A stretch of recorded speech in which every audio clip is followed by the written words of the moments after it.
మన తెలంగాణ గొడ్డలి.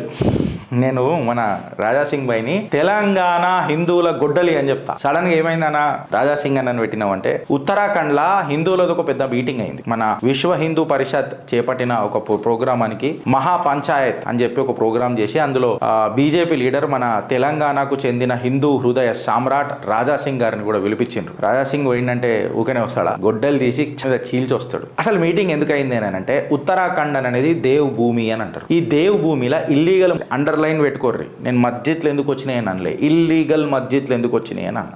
నాకు మస్జిద్లతో ఎప్పుడు ప్రాబ్లం లేదు. నాకు నా ఆస్థ ఎంత ఇంపార్టెంటో మీరు కూడా పూజలు చేసుకోవాలా, పుణ్యాత్ములు కావాలన్నది కూడా నా ఆలోచన అదే.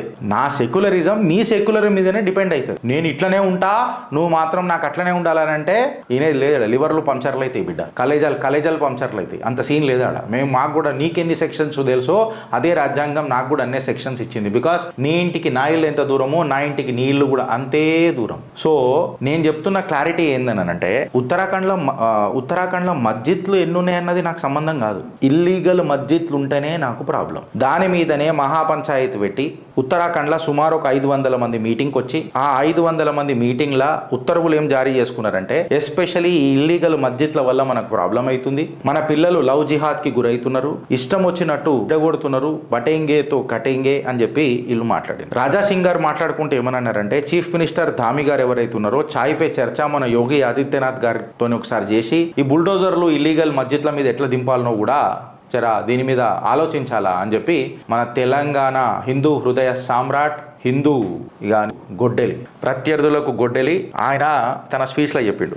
అట్లనే గంగోత్రి ఎమ్మెల్యే సురేష్ సింగ్ చౌహాన్ కూడా మాట్లాడుకుంటా మన అస్తిత్వాన్ని మనం ఎంత కాపాడుకోవాలో, బికాస్ ఈ దేవ్ భూమి అనేది మనకు రిలీజియస్గా ఎంత ఇంపార్టెంటో అనేది ఆయన కూడా ప్రస్తావించారు.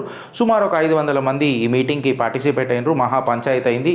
దీన్ని ఇంకా కొనసాగించాలా, దీని మీద పునః పరిశీలన తీసుకోవాలా అని చెప్పి ఉత్తరాఖండ్లో దీని మీద చర్చ జరిగింది. సో నేనేమంటా అంటే, జరిగింది fine, that is absolutely fine. But మనం చేసుకోవాల్సింది కూడా ఏంటంటే, తెలంగాణలో కూడా యావత్ భారతదేశంలో కూడా ఇల్లీగల్ కన్స్ట్రక్షన్స్ ఏవేమి ఉన్నాయో, దేవుడి పేరు మీద ఎవరైనా అడ్డమైన యాక్టివిటీలు చేస్తానంటే నేను స్పెసిఫిక్గా మాట్లాడలేను, ఎవరైనా అంటుంది. ఎందుకంటే చెప్పిన కదా, నా ఇంటికి నీళ్ళు ఎంత దూరమో నీ ఇంటికి నా ఇల్లు కూడా అంతే దూరం, లా వర్తిస్తుంది నాకు కూడా. సో నేను ఇట్లుంటా, నాకు షౌ ఇక్కడ అంటే కుదరదు. ఆ రోజులు పోయినాయి ఇక. సో బెటర్ పర్మిషన్లు తీసుకొని జరపోండి. ఇల్లీగల్ దగ్గర పోయి మళ్ళీ ఇల్లీగల్ చేస్తారు ఈసారి. బికాస్ తెలంగాణలో వచ్చే ప్రభుత్వం కాషాయ ప్రభుత్వం. భారత్ మాతాకి జై.